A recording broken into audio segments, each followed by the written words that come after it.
Salut l'équipe, j'accuse, oui, cette semaine j'accuse comme Émile Zola. J'accuse cet homme de marcher une nouvelle fois sur la Ligue, mais de se mettre dans des bourbiers collectifs, tel un rookie drafté par la pire équipe NBA.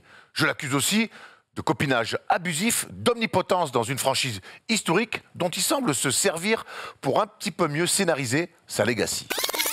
J'accuse cet homme d'avoir fait venir un meneur All-Star au style de jeu aussi adapté à lui qu'une paire de lunettes aux clés sur le visage de Kylian Mbappé. Je l'accuse aussi de ne jamais vouloir se faire coacher, comme pour mieux récolter les lauriers en solo les soirs de victoire, ou pour mieux se dédonner les soirs de défaite. J'accuse le calcul permanent au détriment du but ultime de gagner un nouveau titre NBA. Oui, je l'accuse aussi de l'avoir fait m'incliner devant son talent au fil des années et des succès. Je l'accuse d'avoir une soif de victoire intacte, mais toujours à sa manière. Je l'accuse surtout d'être beaucoup, mais alors beaucoup trop fort pour ses 37 ans, lui qui finira certainement meilleur scoreur de l'histoire, mais qui lutte actuellement pour une simple place en play-in. Oui, vous l'avez compris, j'accuse fort LeBron James.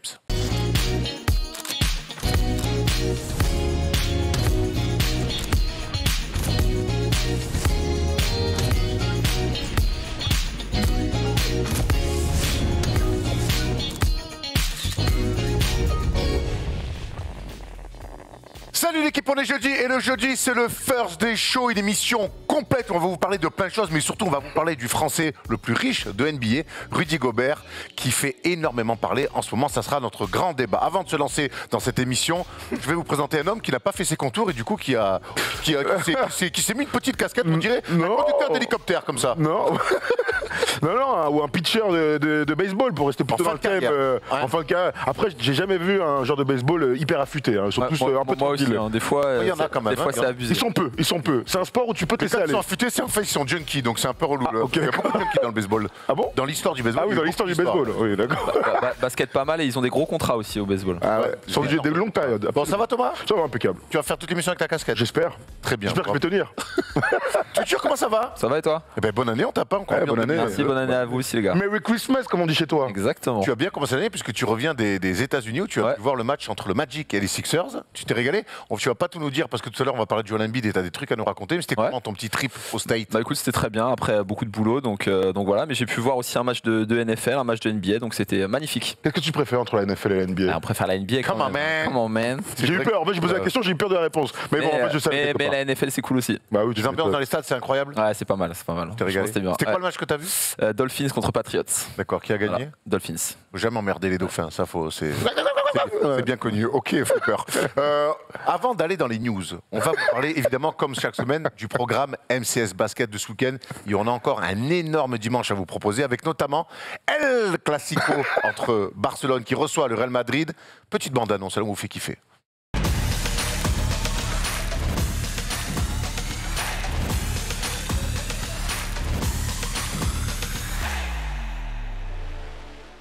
Bien joué à l'opposé, c'est superbement joué. Oh là, quel dunk! L'homme de ce match, l'homme de cette fin de match. Et le retour de Vincent Poirier, ça c'est une bonne nouvelle pour le Real.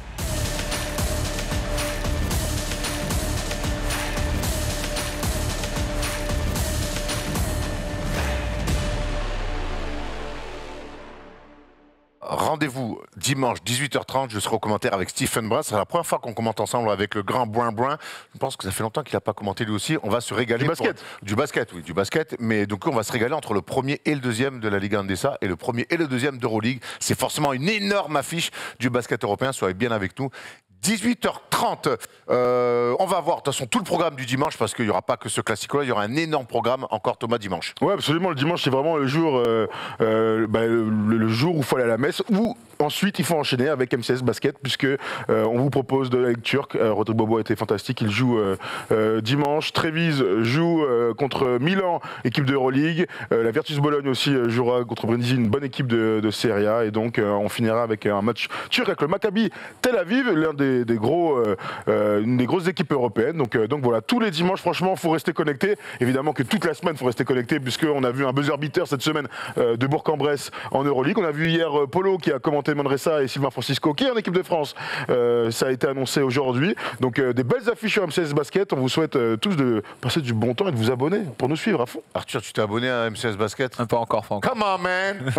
Américain, la NFL et tout. Le basket européen. Désolé les gars, donne de la force un peu. Je vais regarder. Donne de la force. Il y aura peut-être bientôt les matchs de Malakoff. On y travaille en tout cas. Moi, j'attends. Mais les droits sont très chers. Je ne sais pas qui est le président de ce club, mais c'est un bel escroc. En plus, il veut qu'on paye la prod. Alors, il faut qu'il abuse aussi, le mec. Payer la prod, donc c'est pas cadeau. Allez, retour à la NBA. On va sur les news où il s'est passé encore plein de choses depuis une semaine.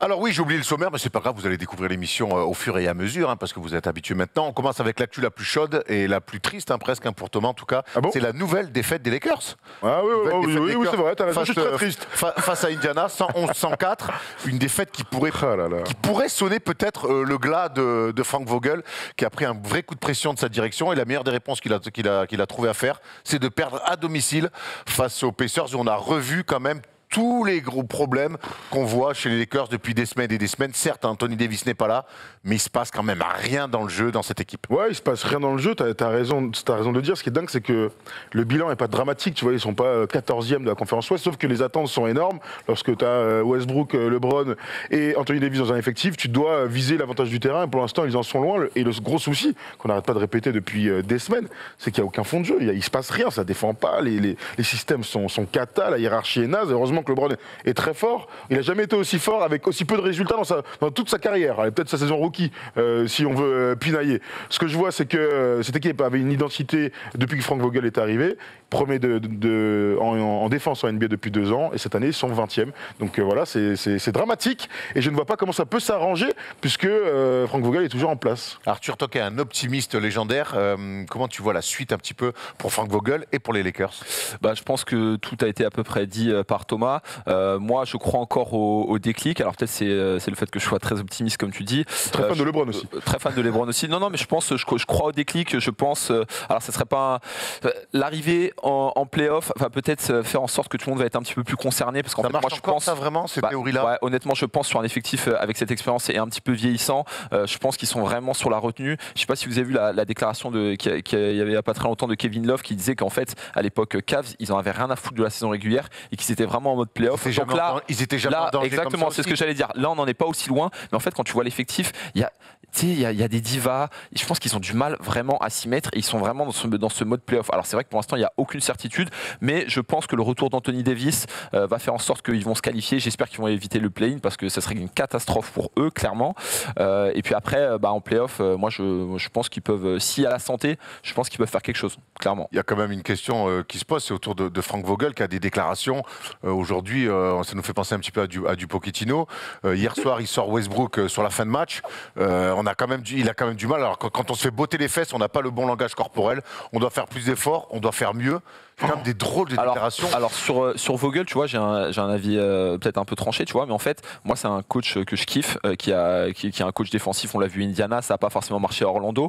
Ça n'a pas du tout marché à Orlando. Ça a marché avec les Lakers. Mais en fait, tu vois, je pense qu'il est victime un petit peu de ce qu'on lui met dans les pattes. Lui, c'est clairement pas un effectif. Combien de joueurs il a eu depuis 3 saisons? Il a eu un nombre incalculable de joueurs. Et en fait, malheureusement, j'ai peur pour lui que ça va être lui qu'on va devoir faire sauter pour peut-être initier ce petit déclic dont je parlais tout à l'heure. Bien que ça soit pas lui, et à la base, il doit s'entendre avec le JM, avec la NBA actuelle, avec certaines stars. Mais là, le truc, c'est que t'as LeBron James qui est plus gros que tout, et qui, au final, fait en sorte que Vogel n'a pas de poids. Donc, on rappelle qu'il a été prolongé l'été dernier pour un contrat à moyen terme.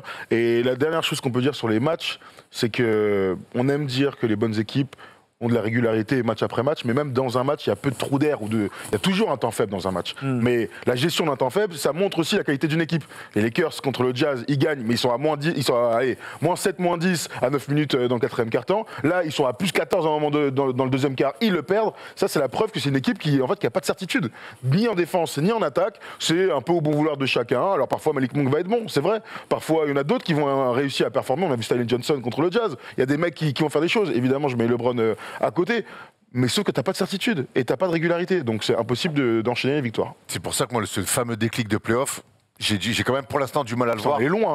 Il est loin, puis il y a des chantiers quand même un petit peu à faire avant. J'ai une théorie face au Jazz, par exemple. Pour moi, c'est plus le Jazz qui perd le match que les Lakers qui gagnent. J'aime bien le dire, c'est pas grave. Oui. Tu parlais de LeBron qui est sur le côté. Finalement, LeBron est sur le côté. Lui, il continue sa saison monstrueuse, ses stats incroyables, et il continue à monter dans la hiérarchie des meilleurs scoreurs, des meilleurs rebondeurs, des meilleurs passeurs. Il a réussi quelque chose d'incroyable encore hier soir. C'est qu'il a été le premier joueur à faire plus de 30 000 points. Plus de 10 000 rebonds et plus de 9 000 passes. C'est le seul joueur de l'histoire. Et il lui reste 100 passes pour être à 10 000 passes, je crois. C'est ça. Et l'objectif, c'est d'être à 40-10-10 de toute façon. Hein. C'est l'objectif principal de LeBron. Bon, on aura le temps d'en reparler. On fera certainement un gros débat la semaine prochaine autour de LeBron et des Lakers. Mais en tout cas, LeBron continue d'écrire l'histoire individuellement. En tout cas, on est très inquiet collectivement pour ce qui se passe chez les Lakers. On reste à Los Angeles. On va parler des Clippers où là, il y a beaucoup de blessés, ce qui permet à notre Frenchie Nico Batum de prendre un énorme coup de chaud face à Denver. Il n'a pas voulu jouer la première mi-temps, c'est pas grave, il a joué la deuxième parce que tout ce que vous voyez là en stats, c'est fait en deuxième mi-temps, 32 points, 5 rebonds, 3 passes, 11 sur 16 au tir, 7 sur 10 à 3 points. Arthur, on sait que Nico, il est capable de prendre des grands coups de chaud, ça fait un petit bout de temps. Et là, ça fait plaisir de votre Nico filocher comme ça. Ouais, franchement, ça fait kiffer. Moi, j'ai vu ça sur Twitter qui commençait à être chaud, donc je m'y suis remis.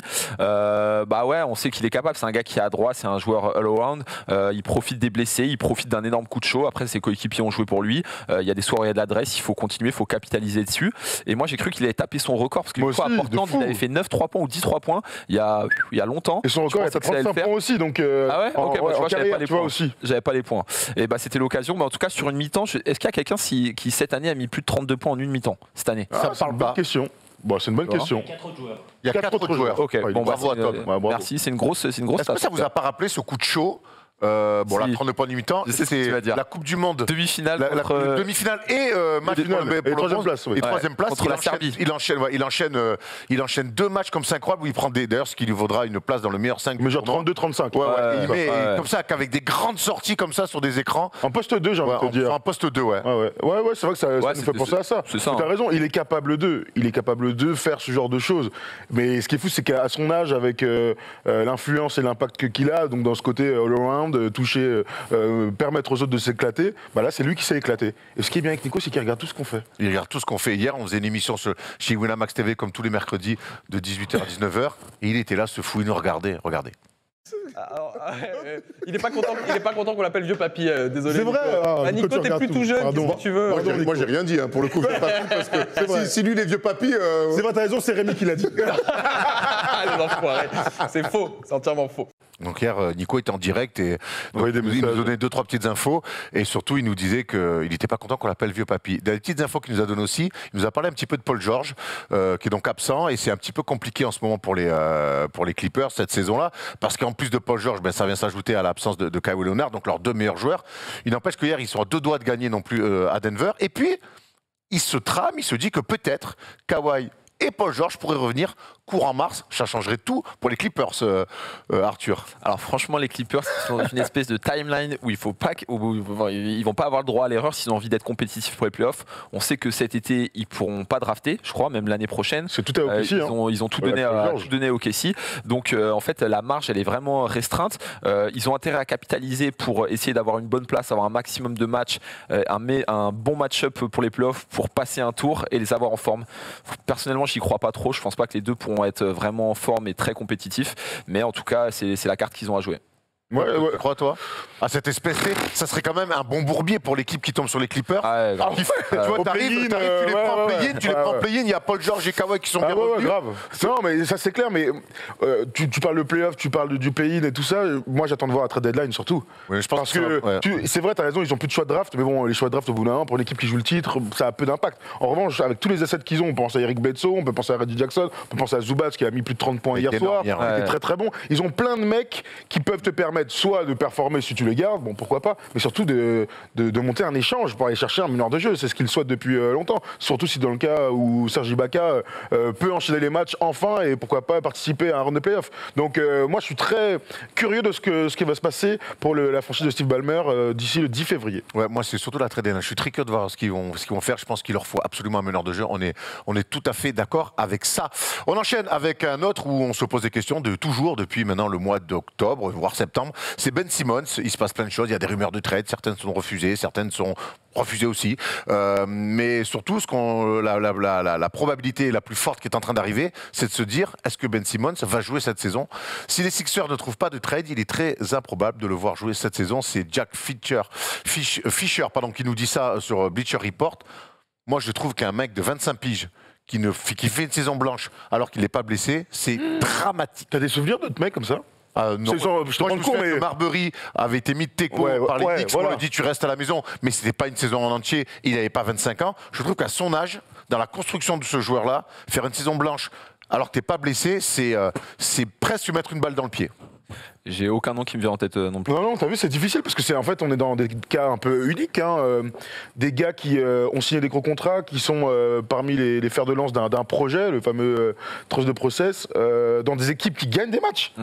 Tu vois, c'est ça qui est ouf, c'est que Philly, ils sont censés viser la finale NBA. Donc, c'est vrai que c'est très étonnant. Maintenant, il est temps que ça se décante. Voilà, c'est tout simplement. Ben Simmons, on a tous envie de le voir sur le terrain. Ben Simmons, j'imagine, a envie de jouer des matchs de basket. Il faut trouver un trade. Alors, peut-être qu'ils ont des espoirs très très hauts à Philadelphie, et peut-être qu'il faut se raviser, peut-être qu'il faut être intelligent sur ce que tu peux récupérer. Plutôt que de récupérer une star, c'est ce qu'ils veulent, et bien récupérer des gens, des assets intéressants autour de Joel Embiid. En tout cas, ils ont refusé ce trade. C'est la rumeur d'hier. Ben Simmons. Les Pistons ont tenté de monter un trade avec Jeremy Grant, Sadiq Bey qui a mis 30 lui aussi, et Kelly Olynyk. Ils ont évidemment dit non. Ils ont bien fait pour le coup. Ils ont évidemment dit non. Ils ont bien fait pour le coup. Ouais, écoutez, moi, je pense que jusqu'à présent, les Sixers avaient se laisser le temps, se disaient bon, on va essayer de trouver des solutions, on va essayer de négocier un petit peu avec la ligue, avec les agents, parce que les agents font de plus en plus partie de l'équation, mais que mine de rien, il reste 3 semaines avant la trade deadline, ça va être de plus en plus chaud, et j'espère pour tout le monde, même pour Philadelphie, et puis aussi pour lui, qu'on va pouvoir trouver une solution, parce que là en fait ça devient ridicule. Alors après, imaginons qu'il n'est pas tradé, vous pensez qu'un retour vraiment... Non, moi j'y crois pas. Ouais. Moi je pense qu'il ne représentera plus jamais le maillot des Sixers, en tout cas sur ce contrat-là. Après, on ne sait jamais en fin de. Non, mais là, on passe il ne rejouera plus là. Et puis surtout, ce qui complique encore plus les choses, c'est que Philadelphie, moi, j'arrête pas de dire, avec la forme d'Embiid, on va en parler juste après. Il faut qu'ils arrivent à se débarrasser de Simmons et avoir une bonne monnaie d'échange. Mais en fait, on comprend de plus en plus, et Harden a entrouvert la porte au fantasme de Daryl Morey d'attirer Harden chez les Sixers. Et là, du coup, de cet été. Donc là, le calcul, il est de plus en plus compliqué. Et moi, je crois que les Sixers, ils sont capables de ne pas bouger et attendre cet été peinard. Ouais, mais après, tu vois, t'as toujours, on parle toujours de fenêtres de tir, tu vois. Philadelphie, cette année, enfin l'année prochaine, je pense qu'ils pourront faire partie des prétendants au titre, notamment s'il y a tous ces transferts. Mais cette année, potentiellement, si tu arrives à faire quelque chose, mais tu perds une chance de fou d'avoir un gros joueur pour te suppléer et passer les tours, parce que la conférence S, c'est la guerre, et dès les demi-finales de conf. Donc je sais pas, franchement, on va voir, mais moi je trouve qu'ils ont intérêt à trouver une solution, quitte à ce qu'ils baissent un petit peu le rapport de force. Je suis complètement d'accord avec toi, mais j'ai peur que ce soit pas la façon de penser de Daryl Morey, c'est clair, qui rêve encore une fois d'Harden, et pour ça, il est capable de se dire, ok, moi je prends pas de risque, on va voir ce qu'on va faire cette année, pas trop mal, mais je trouve qu'il va pas se donner tous les moyens cette année d'aller gagner le titre, ça m'embête un peu. Bah ouais, parce que qu'est-ce que tu dis à tes stars, qu'est-ce que tu dis à Joel Embiid, qu'est-ce que tu dis aux fans et tout, au groupe, ouais, t'as raison. Hein. Ouais. Bon, en tout cas, chez les Sixers, Simmons ne joue pas, mais il y en a un qui joue et qui joue bien. C'est Joel Embiid. Désolé, on devait le faire en dernière news, Tom, mais je pense que la transition, elle est plus naturelle. Embiid hier, 50 wimps en 27 minutes face au pauvre Orlando Magic. Bamba était très bon. Hein. Ouais, Bamba était bon, mais bon, après, très adroit. Attends, tu sais, le truc, c'est que Bamba est connu pour ses qualités défensives, son physique, c'est un peu lui aussi une licorne. Il s'est fait ouvrir par Joel Embiid. Joel Embiid marque quand même des 22 premiers points des Sixers sur du post-up, sur du tir. Tu vois, il était dans une bonne night. Il avait le visage fermé hier soir, mais Mo Bamba, alors n'a pas pu répondre défensivement, mais j'ai bien aimé aussi la réponse ah ouais, tu mets des paniers, je vais t'en mettre aussi. Donc il a mis tes jeux très rapidement, il bat son record en carrière. Ça montre aussi un peu d'orgueil. Alors malheureusement face à Joel Embiid, tu peux rien faire. Toi, tu l'as vu jouer Joel Embiid justement contre Orlando aux États-Unis, contre Orlando. Et Bamba était là. Bamba était là, mais c'est Wendell Carter Jr. qui a défendu, qui s'en est plutôt bien sorti, qui au moins mettait beaucoup d'impact physique, parce que le monstre Embiid, franchement, c'est un truc de ouf. Vraiment, on était bien placés. Franchement, c'est impressionnant visuellement. Et du coup, Carter a bien défendu. Après, il a pris 30 points. Mo Bamba, Il défendait peut-être sur des rotations, mais sinon c'était Carter Jr. Il est clairement en train de se faire une saison de MVP encore plus fort que la saison dernière. On rappelle où il a fini deuxième. Le bilan en plus des Sixers est de mieux en mieux. C'est une resta de la ligue. Mais quand je dis resta, c'est pas superstar, c'est une resta aussi par rapport à son attitude et dans ses déclarations. Il y en a cette déclaration qui est sortie hier soir où là honnêtement c'est compliqué de faire plus. Mais on adore. Je suis moi-même. Parfois je veux être capable d'être le Shaq ou Dirk ou Kobe ou MJ, être un arrière, shooter après un dribbler. C'est juste un mix de tout ça en attaque. Excuse-nous, Joël. Mais en même temps, ça va quand on le voit jouer, on se dit, en fait, il y a un peu de ça, il y a un peu de tout. Est-ce que tu as vu le mix qui est passé avec des moves de Embiid cette saison et tout ça, où les comparaisons, c'était soit Kobe, soit Jordan? Un mix incroyable que je vous enverrai. C'est un truc de ouf. J'ai fait non, ils abusent. Mais c'est vrai que c'est le ressenti qu'on a. Il est inarrêtable sur tous les aspects du jeu. Il a même progressé sur des trucs sur lesquels on n'imaginait pas. Sa vitesse de pied, ses moves et ainsi de suite. Est-ce qu'en vrai, tu avais la même sensation, toi, qu'il est inarrêtable, oui, mais sur sa technique?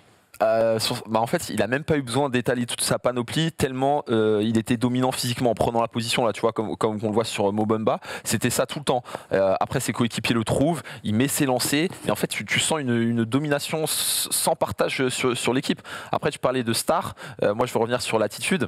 Moi, Joel Embiid, je tiens à préciser que c'est un joueur que j'aime plutôt bien, mais l'attitude de Resta est limite catastrophique. Mais clairement, il y a toute son équipe qui s'échauffe. Donc nous, on regarde l'échauffement, on regarde les gars qui sont athlétiques et tout, normal.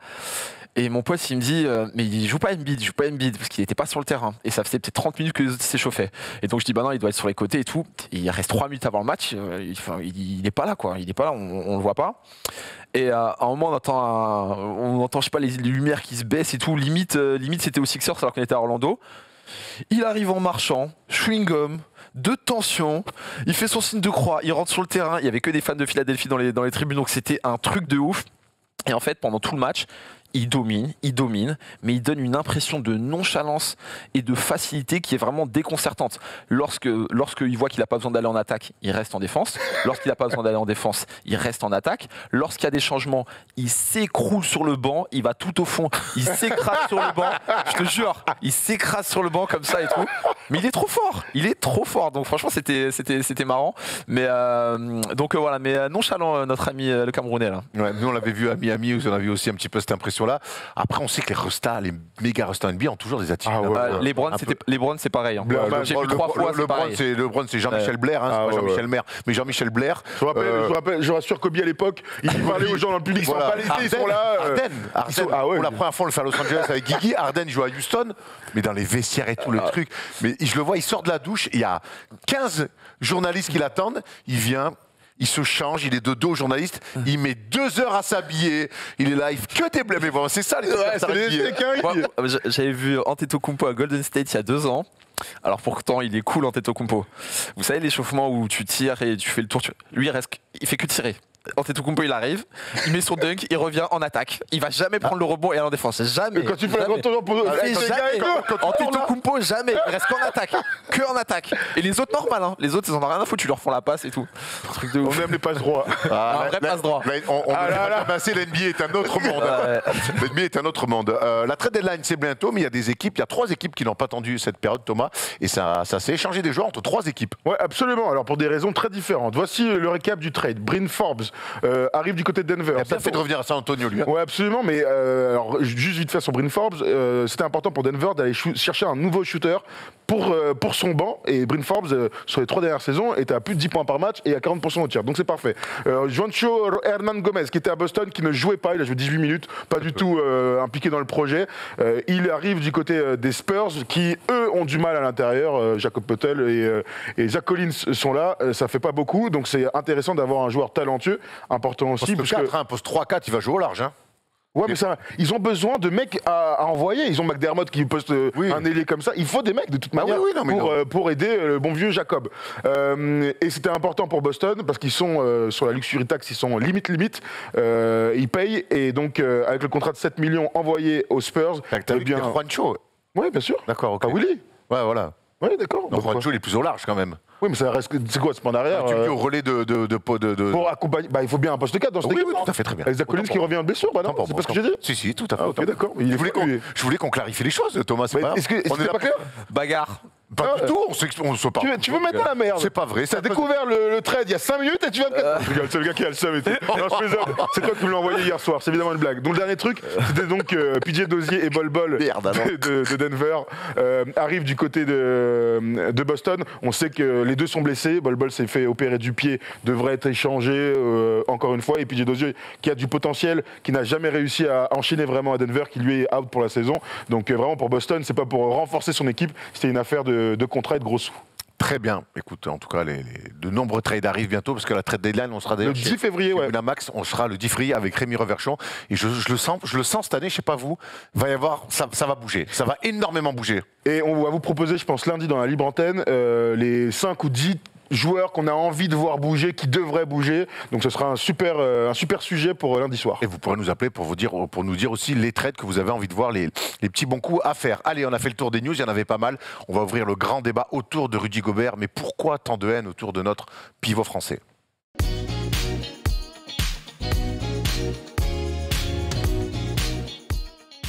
Mais Thomas, tu vas t'en remettre un petit peu. Ouais, je sais pas, tu t'as voulu me mettre dans la merde, ok, très bien. No, ma team spirit in first team, apparemment. Non, jamais. Okay. Je te mets pas dans la merde. Est-ce que Rudy Gobert est le meilleur pivot de l'univers pour toi ? Non, pas encore. Pas encore, mais c'est tout ce que je lui souhaite en tout cas. Écoute, en tout cas, Rudy Gobert réalise une saison extraordinaire. Vraiment, je pèse mes mots. En point de vue statistique, c'est sa meilleure saison en carrière et de loin.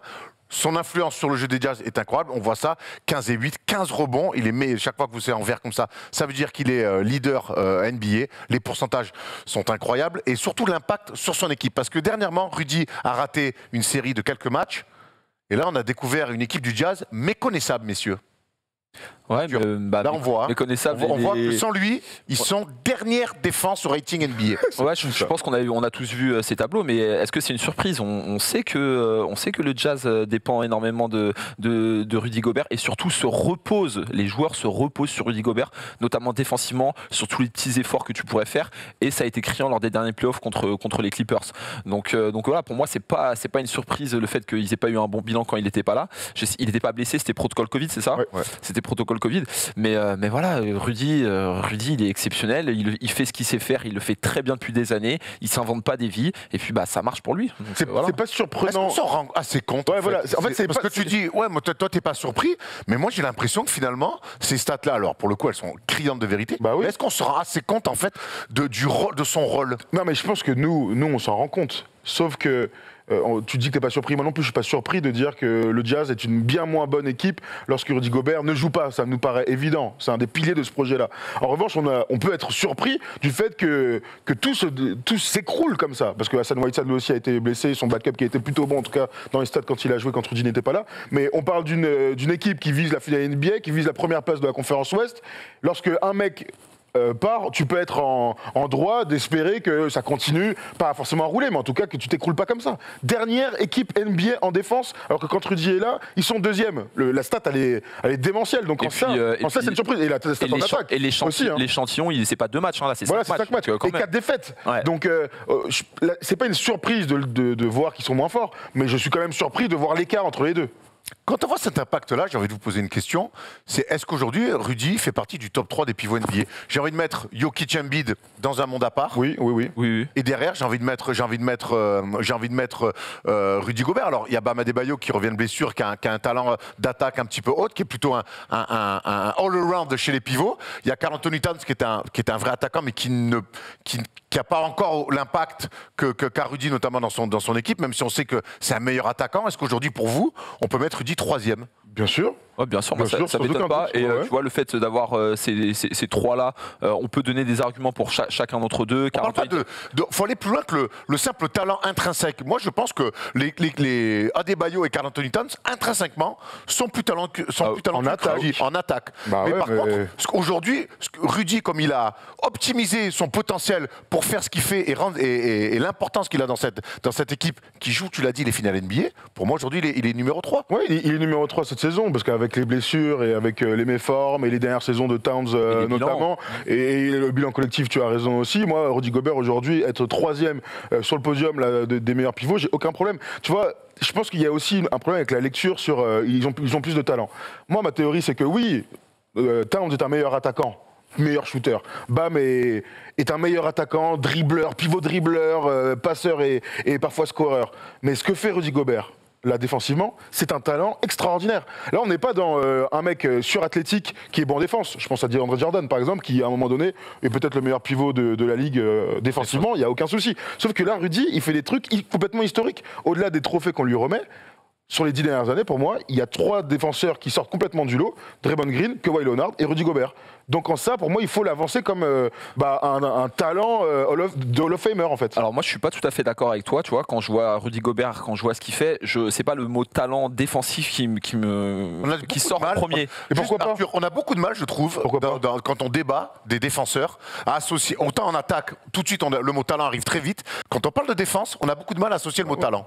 Parce que je pense que l'attaque, c'est plus lié. Alors tu peux avoir du talent défensif sur les lectures, etc.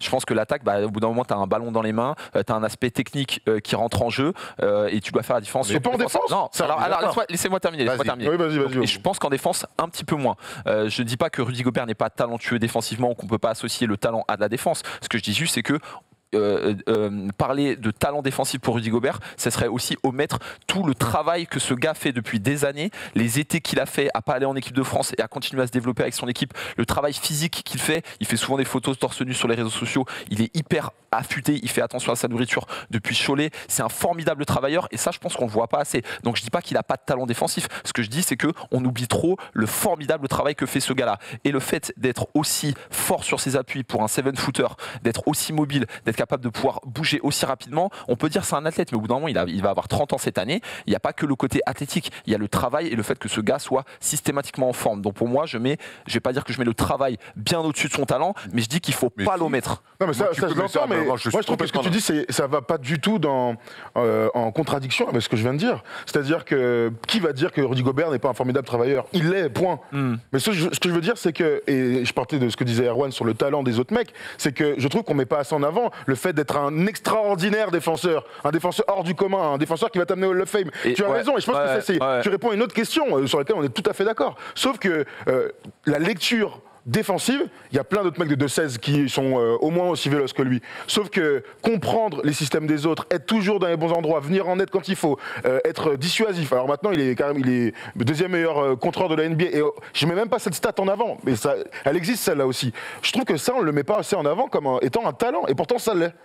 Ouais, je suis assez d'accord avec ça, mais c'est toujours un petit peu pareil. Et quand on voit qu'il est 3e meilleur pivot pour nous sur la NBA, qu'on voit qu'il fait des stats, qu'il est dans une équipe qui gagne, son histoire quand même. On se souvient qu'au début, quand il est rookie, il passe par la G-League. On a vu une évolution. On le voit arriver aujourd'hui, regardez, 9 saisons NBA, on a quand même un palmarès incroyable. Il est 2 fois All-Star, bientôt certainement une 3e fois All-Star. Et pourtant, et c'est un peu pour ça qu'on a voulu faire ce débat, on a l'impression qu'il y a un réel désamour autour de Rudy Gobert. Aux États-Unis, on le voit, mais même un petit peu parfois en France. Comment on peut l'expliquer ça ? Quelle lecture on a autour aussi du joueur et du personnage Rudy Gobert ?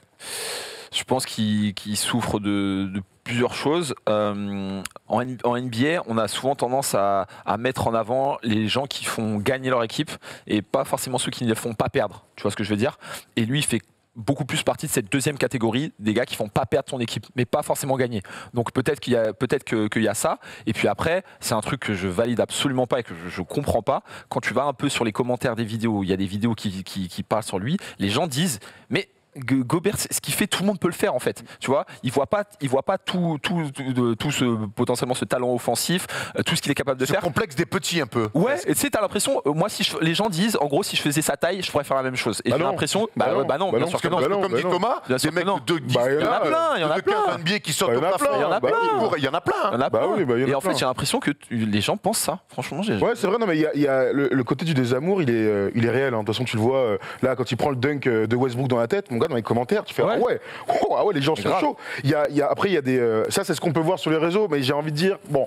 Les réseaux, il y a boire et à manger, allons un peu plus loin.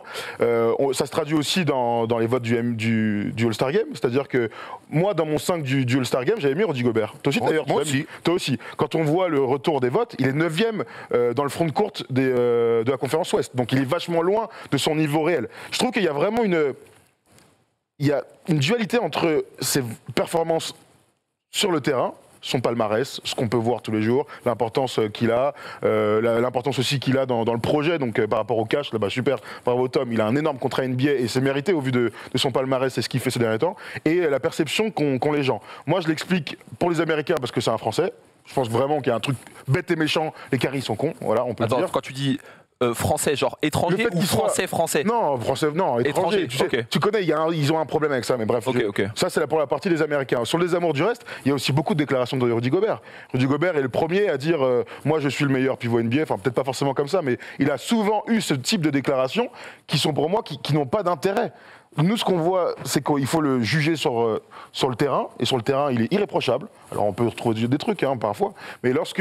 Bah, regarde, Rudy Gobert sur les critiques. Tu veux le prendre, Erwan, peut-être? Ouais, les gens adorent me tirer dessus sans raison.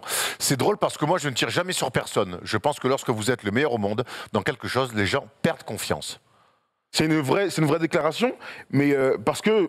Il y a une espèce de rupture entre le public en général et Rudy Gobert. Je suis sûr qu'il y a plein de gens qui adorent Rudy Gobert. En France, il y a plein de gens qui l'adorent, mais il y a aussi plein de gens qui disent parfois on le trouve, je sais pas, parfois hautain ou ses déclarations, il en fait peut-être un peu trop vis-à-vis de ce qu'il est ou ce qu'il a été à l'époque, parce que très rapidement en fait, il a dit des trucs de ouf à l'américaine. Et ça, c'est un truc qu'en France, on a un peu du mal peut-être à digérer. Ouais, mais Evan a eu aussi des déclarations à l'américaine et Tony Parker et les gens ont toujours dit ouais, enfin on a des mecs qui. Moi, je crois que ce qu'on reproche à Rudy Gobert, c'est que c'est pas intrinsèquement un attaquant, c'est pas un mec qui met des fadeaways. Alors les contres, c'est toujours spectaculaire. Ce qu'on lui reproche en fait, c'est de pas être un Joel Embiid ou un Hakeem Olajuwon. On peut reprocher ça. Et les gens, alors bon, là il y a ces images là où c'est vrai que ça n'a pas joué, c'est une faute de goût qu'il avait faite, mais en fait, c'est pas lui qui déclenche la crise et l'arrêt de la saison NBA. C'est juste un timing catastrophique, mais je pense que lui le premier le sait. Ouais. Mais moi je crois qu'on lui reproche un petit peu ce côté. C'est un grand de 18 quand il court. Il court pas comme Usain Bolt. Il y a pas l'élégance de. Tu vois, je pense vraiment que c'est. Je pense qu'il y a un côté esthétique. Okay. Mais et la NBA s'ouvre. Je parle vraiment par rapport aux gens. Il y a un côté esthétique. Oui, c'est pas assez Evan qui court, qui est délié, qui va prendre des tirs à 3 points. C'est pas Tony qui va à 200 à l'heure, ou c'est Nico qui prend des crises à 3 points, ou Boris qui fait des passes aveugles. Je pense qu'il y a un peu un délit de sale gueule autour de Rudy Gobert. Tu sais, quand t'es à l'école, les grands, avant qu'ils s'assument, tu te fous toujours un peu de leur gueule. Moi, je l'ai connu, parce qu'à l'école, quand tu fais 1m80 en 5e, les gens te regardent, le grand nana. Et puis, il y a ce côté un petit peu comme ça. Mais il a donné tous les arguments pour faire taire ça, tu vois. Il est tellement fort, tellement dominant. Est-ce que Joachim Noah, on se foutait de sa gueule? Pas du tout. C'est pour ça que. Non, il fait 2m8. Il est. Non, mais il y en a plein des seven footers. Il y en a plein. Noah, pardon, il a. Non, mais je prends cet exemple parce que Joachim Noah, il a un des pires tirs qu'on ait jamais vu dans l'histoire de la NBA. On en parlait et tout, mais on se foutait pas de sa gueule. Donc, c'est quoi la différence entre Joachim Noah et Rudy Gobert? Est-ce que le marché du jazz joue pas aussi? Est-ce que ça le fait pas, tu vois? Est-ce qu'il n'y a pas ça aussi? Il y a un truc aussi, je veux qu'on revienne à la discussion sur la déclaration de Pat Beverley. Et là, je veux qu'on aille un petit peu sur la lecture aussi de la perception qu'on a du joueur Rudy Gobert, qui peut peut-être expliquer ce que certains disent, c'est facile si j'étais... Si je suis le défenseur de l'année, je cherche toujours à défendre le meilleur joueur adverse. Je ne m'enfuis pas. Puis tu as Rudy Gobert qui défend Vanderbilt et à chaque fois j'entends qu'il est meilleur défenseur de l'année. Bref, bon ça c'est vraiment une déclat de merde puisque de toute façon je pense que Rudy fait aussi ce que lui dit son coach. Et puis, mais par contre ça m'intéresse ce que dit Pat Beverley parce que Rudy Gobert est considéré comme le meilleur défenseur de la Ligue. Certes, pour moi, c'est pas le meilleur défenseur sur du 1 contre 1. C'est pas là où il est le plus fort. Par contre, l'impact défensif qu'il a sur son équipe de manière générale, là, c'est le meilleur et de loin. Et je trouve que là-dessus, on a trop du mal à différencier ou alors on réduit trop la défense à du bugne à bugne. Et c'est vrai que sur 5 contre 1 face à Jokic et Embiid, ils souffrent, mais comme la terre entière souffre, parce que c'est des joueurs exceptionnels. Maintenant, je trouve que oui, c'est pas le meilleur sur du 1 contre 1. Par contre, tout ce qui est deuxième rideau, lecture sur les pick and roll, et puis surtout planquer 4 mecs de son équipe du Jazz, là-dessus, c'est exceptionnel. Et même défendre sur les pick and roll, sur les petits. Oui, sur les il a très progressé, beaucoup progressé. On s'était foutu sa gueule sur sa sortie face à Stephen Curry il y a quelques années. Mais déjà, le fait d'être aussi bas sur ses appuis face à un gars aussi rapide, c'est exceptionnel. Mais je suis complètement d'accord avec toi. Peut-être que sur le bugne à bugne, de toute façon, t'es grand. T'es plutôt fin, forcément tu vas prendre de l'impact physique face à Joel Embiid ou Jokic, mais après sur tout ce qui est mobilité latérale et sur tout ce qui est aide, il est trop fort. Mais tu sais que j'ai un exemple, Ewing en finale NBA en 94, il se fait marcher dessus par Olajuwon. Ouais. Est-ce que d'un coup on a dit Ewing c'est pas un bon défenseur? Faut arrêter. Tu vois, donc je trouve qu'on attend presque, et là c'est ce qu'il dit, et c'est ce que des fois dit Rudy, on attend presque qu'il se fasse dominer par un fort joueur pour qu'on dise, ah bah tu vois. Ouais, je vois deux choses. La première, c'est que Rudy Gobert, pour moi, c'est un game changer. Par moi, un game changer, c'est un gars, quand il est sur le terrain, tout le jeu change. Et ben, ça marche pour son équipe et ça marche pour tous les adversaires. Lorsque Rudy Gobert est face à toi et que tu es en train d'attaquer, ça change ce que tu vas faire en attaque, comment tu vas aller au lay-up, est-ce que tu vas plutôt prendre un tir à 3 points sur un step back difficile plutôt que de driver si c'est un autre défenseur. Ça va changer aussi complètement son équipe. Et ça, c'est un truc intéressant. C'est le changement aussi d'identité de ces dernières années de cette équipe du Jazz qui était une super équipe défensive et qui finalement aujourd'hui l'est un peu moins. Alors heureusement qu'il y a toujours Rudy qui masque plein de choses, mais il n'empêche que quand le Jazz, je pense par exemple au playoff, joue avec et sans lui, il y a des énormes différences, un énorme écart entre les points marqués et les points encaissés, et sur l'aspect du jeu aussi. C'est hyper important de parler de l'aspect du jeu parce que souvent on parle de ses ouvertures, tu sais, d'ailleurs on va y aller maintenant tout de suite, mais en défense c'est aussi très clair.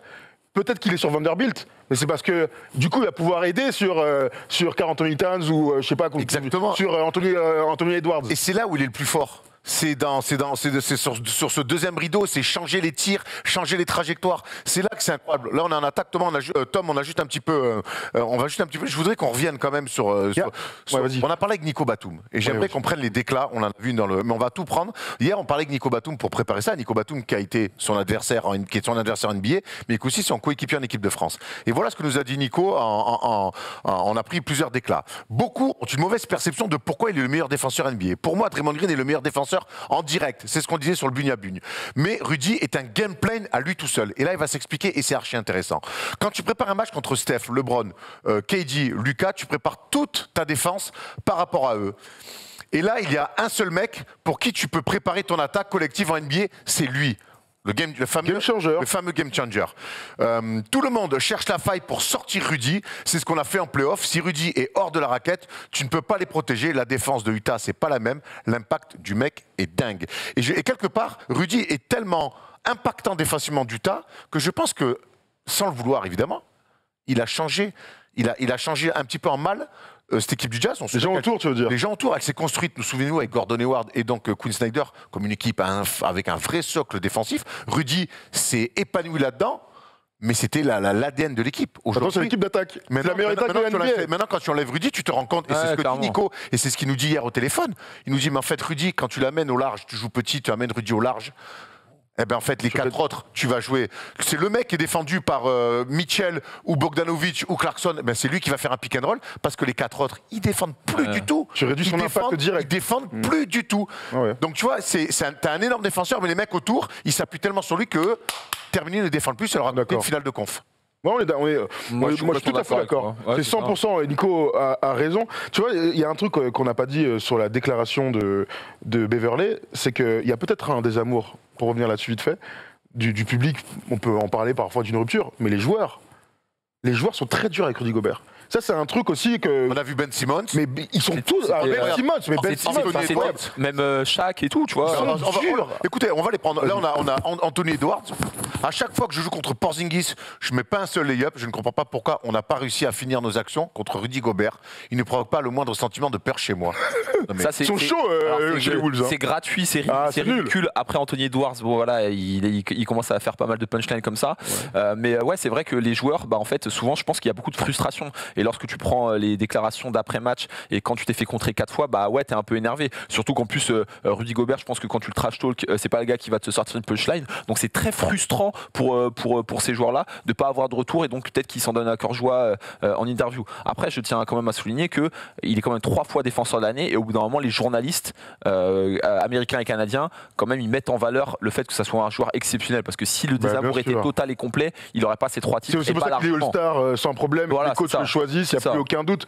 Il y a plus aucun doute. Mais c'est vrai qu'il y a tu trouves pas que les joueurs sont durs? Ben Simmons, c'est vrai que Ben Simmons l'année dernière où ils jouent l'un contre l'autre, Ben Simmons fait un énorme match avec des dunks de. Mon gars, il le défonce. Il dit mais en fait, il sert à rien ce mec. Ça, c'est quand même un truc qui est peu explicable. Parce que là, tu vois, et qui se retrouve beaucoup avec Rudy et peu avec d'autres quelque part. Oui, et Rudy, dès qu'il y a une grosse perf d'un mec en face, ça sort tout le temps. Ouais. Tout le temps. Le duel contre Jokic, les réactions. C'est ça votre défenseur de l'année, c'est ça votre défenseur de l'année. On en revient au côté, on réduit tout ce que peut faire Rudy on le réduit sur un bugne à bugne. Là, il y a Shaq, on a vu cette Shaq, je ne vais pas faire le hater, jure-le. Mais ça devrait être une source d'inspiration pour tous les petits-enfants. Tu peux tourner à 11 points de moyenne en NBA et prendre un contrat à 200 millions. Alors déjà, Rudy ne tourne pas à 11 points de moyenne, il est à 15 et 15. Mais ça, c'est pareil. Ça, c'est quand t'es... Alors Shaq, tu sais que... Il aime bien... il démonte tous les jeunes pivots. Il aime bien noircir le trait, mais là, pour le coup, ça n'a aucun sens encore. Mais le problème, c'est qu'une fois que quand un mec comme Shaq dit ça, ça rentre dans la tête des gens. Bien sûr, bien sûr. Ah non, je ne sais pas quoi rajouter. Franchement, son contrat, on peut y revenir autant de fois qu'on veut. C'est largement mérité. Il honore pour l'instant chacune des années de contrat, de gros contrats qu'il a eu. Il n'y a pas eu une seule période. Il n'a pas été blessé très longtemps. Il a toujours été hyper consistant et chacune de ces années, il les a méritées pour le moment. Autre chose, souvent lorsqu'on parle des gros contrats des joueurs, on dit ah là là, si demain il commence à être moins bon, il n'est pas transférable. Moi, je suis sûr que Rudy Gobert, il se fait une grosse blessure, je ne lui souhaite pas, ou il a un instant de moins bien, il aura toujours une grosse valeur sur le marché et pour Utah, ça sera facile entre guillemets à bouger. Donc largement mérité, il ne faut plus qu'on parle de ça. On a beaucoup parlé de sa défense et de son contrat, tu as raison, on ne va plus en parler. J'aimerais qu'on parle de l'attaque aussi, parce que c'est qu'on va élargir un petit peu aussi maintenant ce débat autour de Rudy Gobert. Il fait une super saison à 15 et 15, mais on a quand même toujours cette sensation que le Jazz n'a pas tiré les leçons de la saison dernière où on est dans des excès d'adresse, de tir à 3 points, notamment le match face aux Lakers, ça a été vraiment, encore une fois, on est retombé complètement dans les travers. Rudy arrive quand même à faire des matchs à 20 points, mais on a toujours cette sensation que ça manque d'alternance, qu'il ne voit pas assez la boule.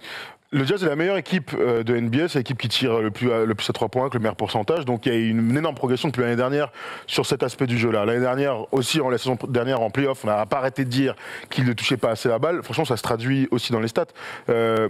Quand cette équipe va bien, Rudy Gobert va tirer, allez, on va dire, entre 8 et 10 fois par match et va avoir 6-8 lancers francs par match.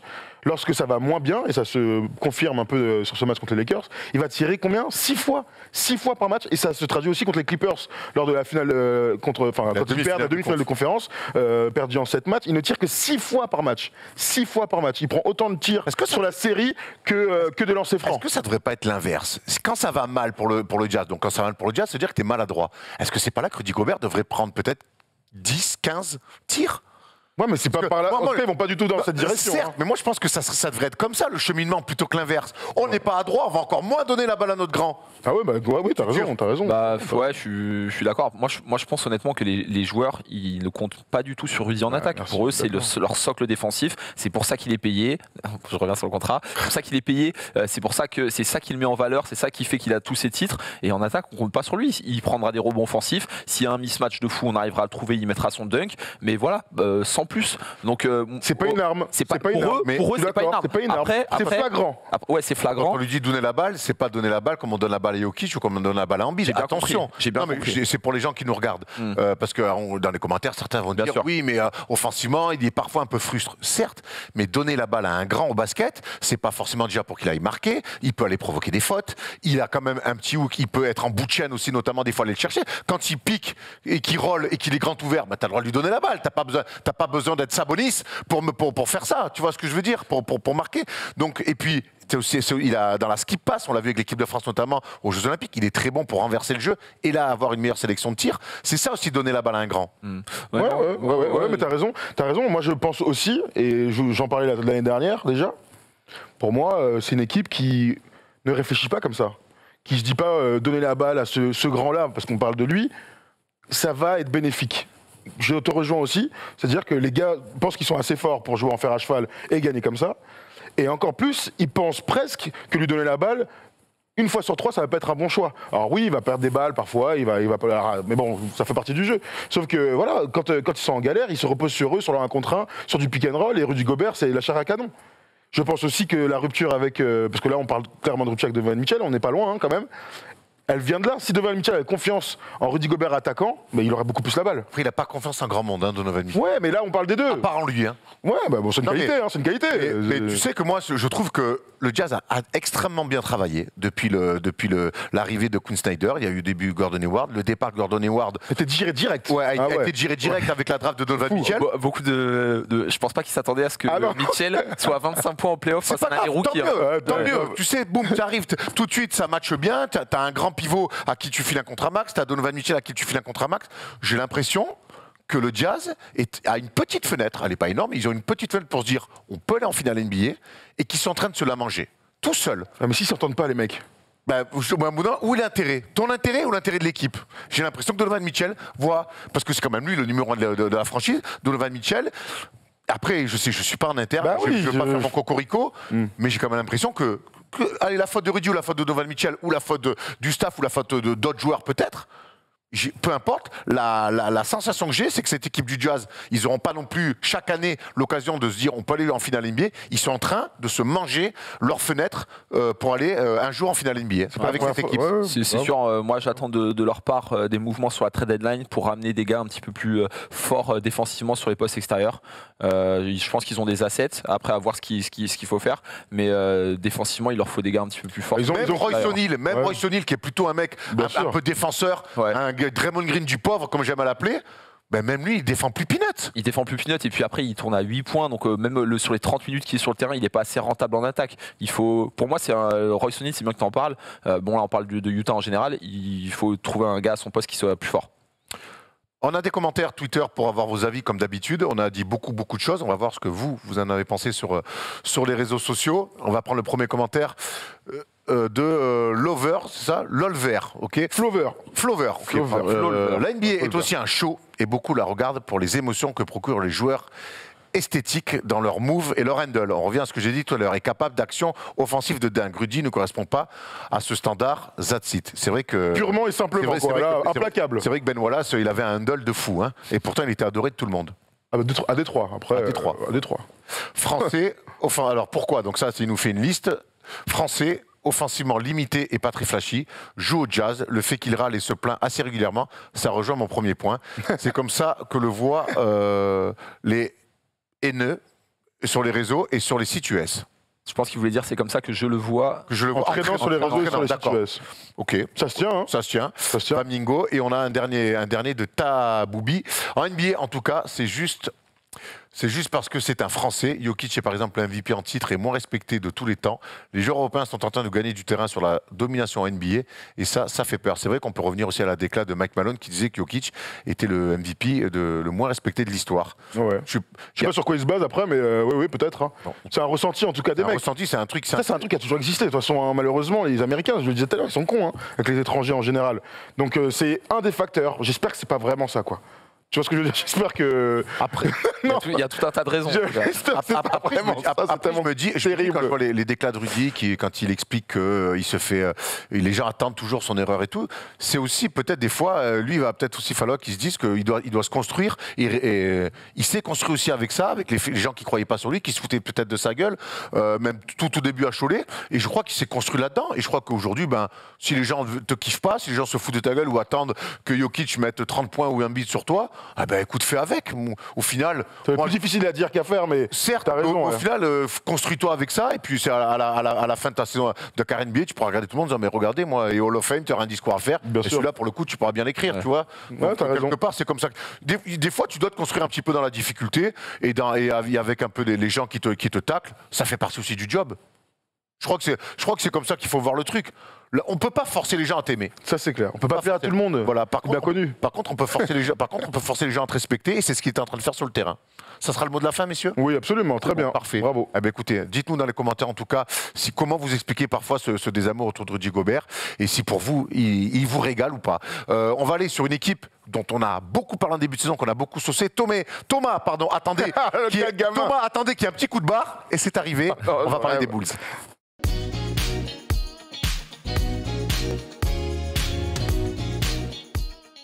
Ça a été l'une des équipes sensations de ce début de saison.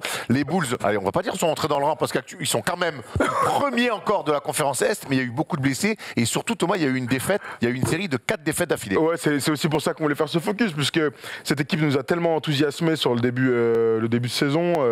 J'étais le premier la première semaine à dire attendons de voir quand même un peu plus longtemps. Hein. Non, mais arrête, parce que franchement j'ai changé mon fusil d'épaule en disant qu'il nous enthousiasmait. Après c'est vrai que Paul est au sein de First Team et le grand fan des Bulls et regarde tous les matchs. Et en discutant tous ensemble, en regardant les matchs, c'est vrai que même dans les dernières victoires, on sentait que... C'est pas Saint-Jacques-de-Compostelle, l'équipe de... C'est la deuxième équipe, ça. C'est vrai, c'est absolument, parce qu'il a commenté hier l'équipe de Saint-Jacques. Et il nous disait qu'il sentait qu'il y avait un changement d'identité, que ça défendait beaucoup moins, et que ce qu'on avait vu, la consistance des matchs qu'on voyait en début de saison, c'était plus le cas. C'est traduit par beaucoup de blessures. Évidemment, quand il y a une hécatombe de Covid, de blessures, Zach Lavine, Lonzo Ball, c'est nickel genou. Patrick Williams, mine de rien. Patrick Williams, bien sûr. Caruso a joué, a marqué beaucoup de matchs. Derrick Jones ne va pas jouer. Javonte Green, qui était dans le 5, a été très bon et donné du lien défensif. Bah ouais, c'est compliqué d'enchaîner les bonnes performances et on a vu cette semaine à 4 défaites. Ouais, bah écoutez, complètement d'accord avec vous. C'est dommage pour eux parce qu'ils auraient pu capitaliser pour se donner un petit peu plus d'avance pour ce premier seed à l'Est. Après, la bonne nouvelle, entre guillemets, c'est que Lonzo Ball et Zach Lavine qui font partie du 5 sont en day-to-day, donc ils risquent de revenir assez rapidement. Voilà, après, il faudrait voir leur calendrier proche pour voir quelle dynamique ils peuvent réentamer. Mais c'est bien d'avoir tapé Cleveland, parce que Cleveland, c'est concurrent direct. Grosse team à l'Est. Ils ont fait une énorme performance collective, hein. Ils ont été très bons. Mais moi, attention, Chicago, quand ils ont très bien commencé la saison, c'était cool, mais il ne fallait pas s'enflammer. Maintenant que c'est un petit peu dur, qu'il y a eu cette série il ne faut pas non plus paniquer pour rien. Moi, je crois que l'objectif de Chicago aujourd'hui, pour capitaliser sur ce très bon début de saison, c'est d'être dans le top 4 et d'avoir l'avantage du terrain au premier tour. C'est ça l'avantage aujourd'hui aux côtés des Bulls. Il ne faut pas non plus se réinventer une vie d'un favori pour le titre ou de se dire on va aller en finale NBA. Cette équipe-là, elle a fait un bond énorme par rapport à la saison dernière. On voit que les principes de Billy Donovan sont très bons, que la greffe de Rosanne aux côtés de Lavine, elle est excellente. Vucevic trouve enfin ses marques. Pour moi, tout ça, c'est du positif. Lonzo Ball, c'est un super choix.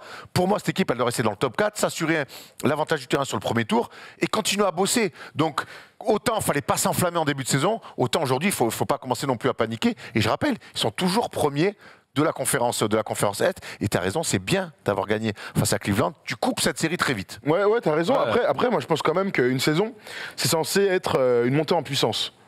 Et en ça, c'est pour ça que tu dis il ne faut pas paniquer. Oui, il ne faut pas paniquer, ils sont premiers.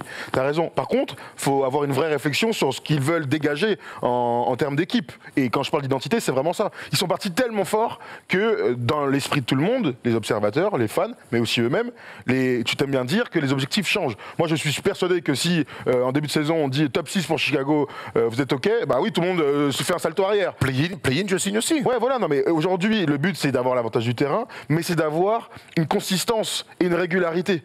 Il ne faut pas avoir le trou d'air sur 4-5 matchs. Alors blessure, pas blessure, ça fait partie du jeu malheureusement, il te manque des mecs, cette saison est tellement bizarre de toute manière qu'il faut jongler avec. Mais moi ce que je demande à cette équipe de Chicago, c'est d'essayer de bien finir, d'avoir une deuxième période, une deuxième partie de saison du niveau de la première. Et là, en ça, la saison sera réussie. Si là, tu commences à enchaîner les défaites, là, on pourra aussi leur tirer dessus. Après, Arthur, on sait que c'est dur dans une saison. On sait que cette équipe de Chicago, au début, on avait des gros doutes défensifs. On se disait, en attaque, ça va rouler, mais défensivement, Lavine, DeRozan, Vucevic. Et finalement, on a été très surpris en début de saison par leur défense collective, les principes mis par Billy Donovan. Il y avait des vraies rotations. Il se passait quelque chose. Caruso, mon frère, Caruso, évidemment. Mais on sait que sur une saison, surtout une saison de NBA, quand une équipe craque un peu, commence à accuser le coup, c'est rarement en attaque, c'est souvent défensivement. Et clairement, Chicago, qui était sur le papier à la base, pas forcément une équipe défensive, c'est un petit peu là que le bas blesse, même s'il y a eu beaucoup de blessés.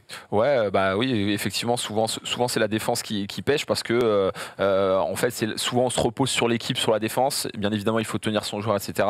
Mais il y a aussi le collectif sur lequel on se repose. Et lorsqu'on fait un petit peu moins les efforts, ça se traduit directement. Après, moi, je pense qu'ils vont pouvoir s'y remettre. Ils ont des gars mis dans qui ont beaucoup d'expérience, ils ont pas mal de vétérans dans la ligue, des gars qui ont gagné des titres comme Caruso, et ça va leur permettre de pouvoir repartir de devant. Pour revenir sur ce que vous disiez tout à l'heure, effectivement, je pense qu'il ne faut pas qu'on se trompe d'objectif. Là, c'est sûr qu'ils sont premiers, ils sont absolument pas favoris, hein, même s'ils terminent premiers à l'Est, ils sont pas favoris, ils font pas partie des favoris pour moi. Et eux, après, tant mieux s'ils ont de la confiance, mais il ne faut pas qu'ils partent en se disant qu'on est favoris. Il y a 3-4 équipes, à mon avis, en play-off qui sont pour le moment bien au-dessus. Ouais, moi j'en vois 4. 4 aussi. Pour moi, pour l'instant, c'est la 5e meilleure équipe de Brooklyn, Milwaukee, Miami, Philadelphie. Et même si Boston fait une saison chelou sur une série, je ne mets pas tout mon PEL sur Chicago contre Boston sur une série de playoffs. Moi, je les mettrais peut-être. Ouais. En tout cas, ce qui est sûr, c'est que Kobe White est revenu, Ayo est là et régale la petite mascotte. Si les joueurs... Sur ses genoux, Ayo Est-ce que tu l'as, elle est fine? Ah non, pas du tout. Dans Dynamite. Oh là là, ça c'est mon tuture. Non, vas-y, Bravo, super. bravo tuture. Super, bon voilà, on peut s'arrêter là-dessus. Non mais écoute, ça va être intéressant de voir cette deuxième, la fin de la saison régulière des Bulls, parce que tu as raison, quand tu es premier quasiment toute la saison, et que peut-être qu'à un moment donné tu te retrouves 3e, 4e, tu peux peut-être gamberger et te dire mais ça va pas, alors que non, il faut se dire que tant qu'ils sont dans le top 4, la saison elle est carrément réussie pour les Bulls. Mais on va voir comment ils vont gérer ça, mais tu l'as dit, il y a des vétérans, notamment comme DeRozan, qui je pense vont avoir les bons discours et connaissent la chanson pour arriver jusqu'en play-off. Mais si on a fait le tour, tu n'as pas encore fait de quiz sur ce début d'année. La semaine dernière, on a eu un fou rire mémorable avec un nouveau jeu de Tom. Je ne sais pas cette année, cette semaine, ce qu'il nous a proposé, mais en tout cas, ce qui est sûr, c'est que le quiz, c'est maintenant.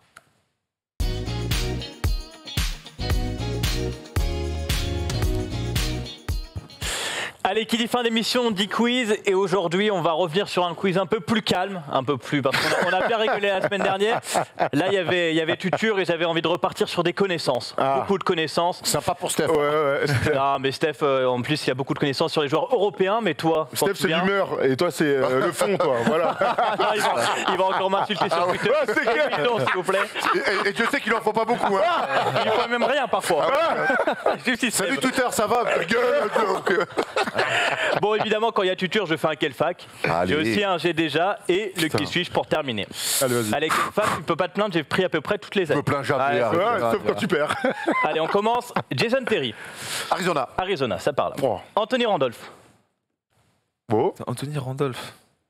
Il a joué où lui? Aucune idée. Anthony Randolph. C'était LSU. LSU, ok. Drew Gooden. Kansas. Bravo. Allez. Terence Ross. Terence Ross. Je l'ai pas. Kentucky. Non, North Carolina.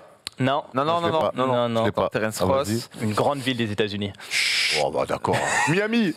Je sais pas. Non. Je l'ai pas. Vous l'avez pas, on passe. Hein. Bah si, je l'ai pas. C'est Washington. Ah bah non, je sais pas. Non, alors attends. Quand c'est la fac de Washington, c'est l'État de Washington. Donc c'est de l'autre côté. C'est de l'autre God côté. bless américain. Jamal Crawford. Oh, je l'ai pas non plus, tiens, putain. Attends. Jamal Crawford. Il a pas fait de fac, lui, non? Si, il a fait une fac. J'ai Michigan. Michigan. Michigan, c'est Oh, vrai, oh là là, je l'ai Erwan, pas. enfin. Attends, c'est quoi les scores? Parce qu'on est très catard. Un partout tous les deux. Un gars qui était numéro 2. Evan Turner. Oh, il y a ouais, Blades. Ah putain, que ça c'est. Shane Battier. Je le sais. Pourquoi il le dit pas, lui? C'est vraiment une 3. merde. Tristan Thompson. Texas. Bravo. Ah ouais, bravo. Attends, j'ai pas du tout. Mitch Richmond. Oh, Oh, je l'ai pas. je sais pas. Alabama. Non, Kansas State. Kansas State. Putain, Erwan, Je suis naze. Cameron Payne. Syracuse. Non. North Carolina. Non. Non. Cameron Kentucky Payne. Non. Ah non, excuse-moi. Vas-y. La même que Murray State. Voilà, Murray State. Ah ouais, bravo. Charlie Villanueva. Connecticut. Ouais, bravo. Ah ouais, Connecticut. Connecticut, mais oui, mais Allez, de il en fou, en reste plus. 3. Buddy Hield. Arizona. Non, Attends, c'est quoi les scores? Moi j'ai 2. Moi, Ouais, j'ai moi, j'ai quatre. un. Ah ouais, t'es chaud, toi. Allez, il en reste 2. Il va falloir les prendre, tu vois. André Miller. Indiana. Nevada. Nevada, Dernier, n'importe c'était quoi. Zach Randolph. Michigan State. Michigan State. Ouais. Bravo. C'était Bravo, bonnard. Erwan, tu as brillé. Allez, on enchaîne avec le G déjà. J'ai déjà inscrit 39 points dans un match, mon record en carrière. Et j'ai déjà réalisé aussi 91 double-double en carrière. Et j'ai déjà été joueur du mois dans la conférence Ouest il y a moins de 5 ans. Je n'ai pourtant jamais joué avec mon équipe nationale. Et j'ai déjà été drafté en 2011 à la 19e position. Et j'ai déjà été drafté par une équipe qui m'a échangé directement le soir de la draft. Et j'ai déjà inscrit 20,9 points de moyenne lors de la saison 2018-2019. Dans mes standards. Et j'ai déjà joué dans 5 franchises, dont les Bucks et les Clippers. Oh, je sais, c'est Tobias Harris. Tobias Harris, bravo. J'ai déjà fait ma fac à Michigan State. Non, c'est Tennessee. À Tennessee, bravo. J'ai été dans les rumeurs de trade récemment, bravo. On enchaîne avec le plus important. Est-ce que vous pouvez vous réveiller, les gars? Oh là Parce là, que Erwan vous écrase. Un bon hold-up, là, ce serait lourd. Un bon hold-up. Il peut aller très vite, celui-là, je vous le dis. Oh putain. Mais pourquoi tu dis ça? Dis rien, régale-moi. Pour garder les gens en haleine. Ok, Tony Allen. Tony Allen. C'était lui. Je nais le 23 septembre 1979 à Las Vegas. Après avoir brillé dans mon lycée, je fais le choix de rejoindre la fac Iowa D'Iowa. D'Iowa. C'est plutôt mieux.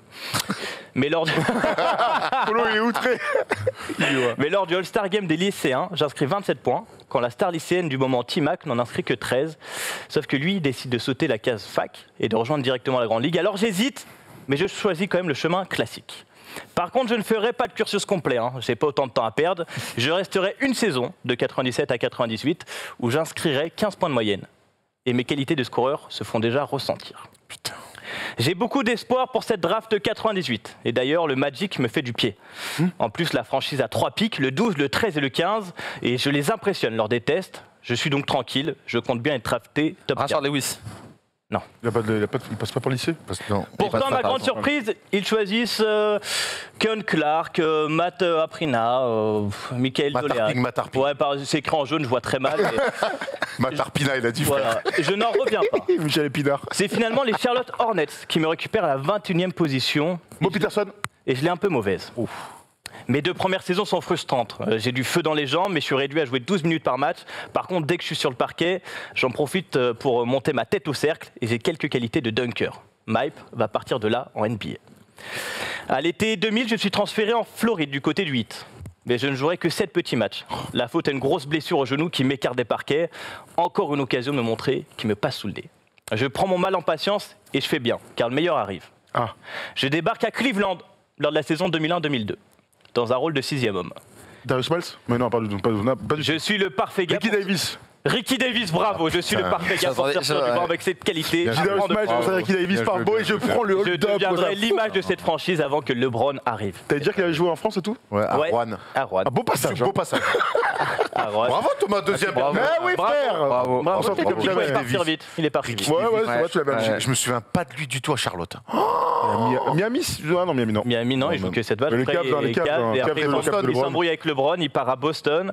Boston, ouais. Ouais, il part à Boston. Journeyman, hein. Il rejoint Paul Pierce. Après, quelle équipe Minnesota, d'athlètes. il rejoint Kevin Garnett. Et puis il retourne au hit avec Wade et Shaq. Athlète assez incroyable. Bravo Thomas, bravo Tom, bravo Tutur. Bravo, merci. Bon, début d'année compliqué sur les facs, le qui suis-je. Il faut que tu t'y remettes. Mais l'important, c'est que tu as été excellent pendant l'émission. Et l'important, c'est que tu sois très bon samedi pour le match important de Malakoff à Viry. Ouais. Faut les taper. Ils le mettent sur leur Facebook, donc vous pouvez regarder. À retrouver sur M16 Basket, du coup, j'imagine. Exactement. Il faut voir avec le président. Pour de vrai, c'est à quelle heure on peut regarder? 20h30, je t'enverrai. Ah ouais, on voit de fou, gros. Sachant que lui, il va commenter du National. Toi, tu vas jouer sur Facebook samedi soir. Pas mal. Toi, tu vas commenter Barça Real. Incroyable. Bravo, quel beau week-end avec First Team. Les on se retrouve lundi pour la libre antenne. Appelez-nous, on va parler notamment des trades qu'on a envie de voir sur cette prochaine trade deadline. On se retrouve nous jeudi prochain pour un autre First Day Show avec un nouvel invité, un nouveau débat. On ira certainement sur les Lakers et LeBron James. On a envie d'aller sur les Lakers et LeBron James. Merci à tous d'être de plus en plus nombreux. On se retrouve lundi pour la libre antenne. Bisous l'équipe. Merci Polo, merci Jérém, merci JB. Ciao, ciao.